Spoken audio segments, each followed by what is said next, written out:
Hello everyone, आप सभी का लेट्स स्टडी टुगेदर में स्वागत है दोस्तों। तो हम पढ़ रहे थे सीटेड साइंस पेपर 2। तो आज का हमारा टॉपिक रहेगा फोर्स एंड प्रेशर और हीट।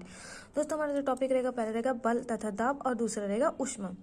तो दोस्तों सबसे पहले फोर्स के बारे में जानते हैं। फोर्स क्या होता है दोस्तों? तो जैसे कि आप क्लास 8 की जो एनसीईआरटी देखेंगे उसमें आपको ये फोर्स और प्रेशर चैप्टर मिल जाएगा, और अगर आप क्लास 7 की एनसीईआरटी देखेंगे तो उसमें हीट का चैप्टर है।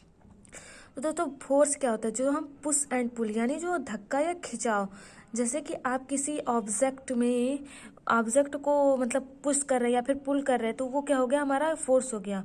और अगर आप किसी ऑब्जेक्ट में वर्क डन डिस्प्लेसमेंट कर रहे हैं तो क्या होगा? हमारा फोर्स हो जाएगा। तो फोर्स जो होता है दोस्तों, उसमें क्या होता है? चेंज डायरेक्शन, उसमें शेप और स्टेट में होता है। जो हमारा जैसे कि आप कुछ ना कुछ चेंज डायरेक्शन जब होता है दोस्तों, जैसे कि आप किसी एक मतलब स्पंज बॉल को लिए हैं, तो आप उस चीज़ को अपने हाथ से मतलब मोड़ रहे हैं, तो क्या होगा? उसके शेप में चेंज हो जाएगा।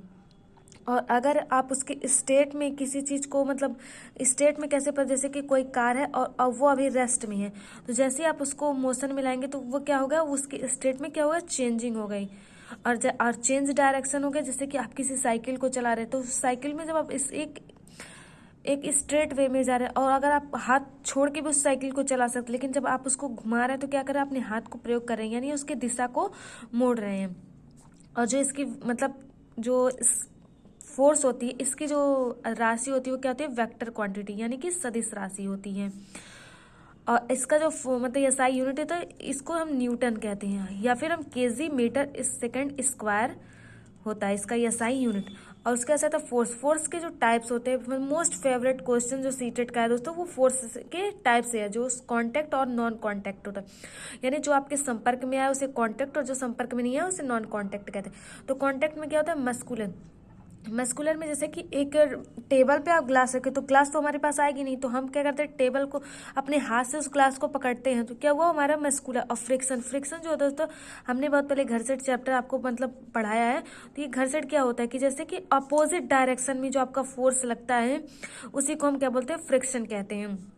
और मैग्नेटिक, जैसे कि मैग्नेटिक क्या होता है? मैग्नेटिक में जैसे आप कोई चुंबक लिए हैं, तो दूर से क्या हो रही है? वो क्या हो रही है? कांटेक्ट में आ रही है। लेकिन जब वो मैग्नेटिक हो जाए, जो दूर से खींचे हुए चीजों को जो आ जाती है, तो वो क्या हो रही है? Non cat. और ग्रेविटेशनल जैसे कि आप सरफेस पे खड़े हैं, ग्रेविटी क्या कर रही है? आपको अट्रैक्ट कर रही है, तो ये माने क्या हुआ? ग्रेविटेशन। और इलेक्ट्रोस्टैटिक, जैसे कि आपको स्केल को लीजिए, स्केल को लेकर अपने सर पे रब करिए, फिर उसके बाद से एक नीचे पेपर लीजिए, उस पे कुछ उसको जब आप ऐसे खींचेंगे तो क्या होगा? वो इलेक्ट्रोस्टैटिक हो जाएगा। उसके बाद इसके दो पार्ट्स और हैं, एक बैलेंस और मतलब जो इसके टाइप हैं वो क्या है? एक और टाइप है बैलेंस और अनबैलेंस। ये इसके क्या है? दो टाइप्स हैं। अब प्रेशर, प्रेशर क्या होता है? फोर्स होता है दोस्तों, जो आपको एक फोर्स जो परपेंडिकुलर वे में लगता है। तो इसका जो फार्मूला होता है प्रेशर का, वो क्या होता है? Pressure equals to F upon, यानी फोर्स अपॉन एरिया। जहाँ पे प्रेशर ज़्यादा होगा वहाँ पे एरिया आपको कम लगानी पड़ेगी, और जहाँ पे एरिया कम होगी वहाँ पे प्रेशर ज़्यादा लगाना। तो इसके यहाँ पे एक शब्द होता है दोस्तों जो थ्रस्ट होता है। फोर्स ऑन थ्रस्ट की भी एनसीईआरटी में लिखा है। जैसे इसके जो मतलब एग्जाम्पल हो गए, नाइफ हो गया, स्कूल बैग हो गया। और इसमें एक होता है प्रेशर में एटमॉस्फेरिक जो एरिया होता है, जैसे कि आप एटमॉस्फेरिक एरिया जो बहुत ज़्यादा है, तो वो आपका ज़्यादा बल एरिया ज़्यादा है, तो हमारा क्या होता है? प्रेशर हमें इस चीज़ का क्या होता है? फील नहीं होता है। अब प्रेशर दो जगह और लगता है, लिक्विड और गैस। उसके साथ आता है हीट। हीट क्या होती है? ऊर्जा होती है जो ट्रांसफर होती है दो सबस्टेंस के बीच में। जैसे कि आप एक कप है, तो उसमें एक अगर वो कप खाली है तो क्या होता है? वो एक सबस्टेंस, लेकिन अब जैसे उसमें चाय रखेंगे तो क्या होगा? वो चाय तो गर्म है, लेकिन उसमें क्या होता है? हॉट की है, तो क्या क्या हो गया कि उसमें की जो मतलब कप है वो भी आपका क्या हो जाएगा? गर्म हो जाएगा। और इसको हम 3 वे से जान सकते हैं। जैसे पहले तो हम इसको थर्मामीटर से जानते हैं। थर्मामीटर क्या होता है?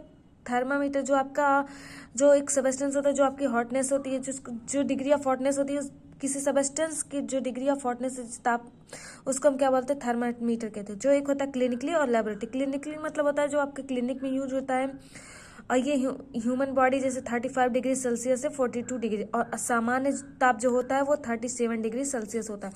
और जो लेबोरेटरी है वो ऑब्जेक्ट में -10 डिग्री से लेके 110 डिग्री के बीच में होता है। और ये जो 3 वे होता है, कंडक्शन, कन्वेक्शन और रेडिएशन। तो जैसे कि आप यहाँ पे कुछ ऐसे आग जला रहे हैं, वो रेडिएट कर रहे हैं, और यहाँ पे आपने पानी रखा हुआ है, तो आप क्या करेंगे, जैसे कि अब जब ये पानी अपने मतलब मॉलिक्यूलर मोशन में आएगा, तो क्या थोड़ा सा जब ये हीलेगा, तो यहाँ पे जब आप इस चीज को पकड़ेंगे तो क्या होगा, ये थोड़ा सा गर्म हो जाएगा। तो जब गर्म हो जाएगा तो ये जो डायरेक्ट कंडक्ट होता है वो कंडक्शन होता है। और कन्वेक्शन, और यहाँ पे जो होता है काइनेटिक एनर्जी लगा रहा है, यानी अपने ये कन्वेक्शन जो होता है ये फ्लूइड में लगता है, यानी कि तरल चीजों में लगता है। और यहाँ पे आपका कुछ ना कुछ रेडिएंट हो रहा है, यानी रेडिएशन हो रहा है। और जो ब्रिज होता है, ये ब्रिज क्या होता है, एक दो प्रकार की होती है, एक सी ब्रिज होती है, एक लैंड ब्रिज। और जो सी ब्रिज होती है वो डे टाइम में दिखती है, और जो लैंड ब्रिज होती है वो नाइट टाइम में दिखती है। तो आई होप दोस्तों आप सभी को ये चैप्टर समझ में आया, और थैंक यू फॉर वॉचिंग।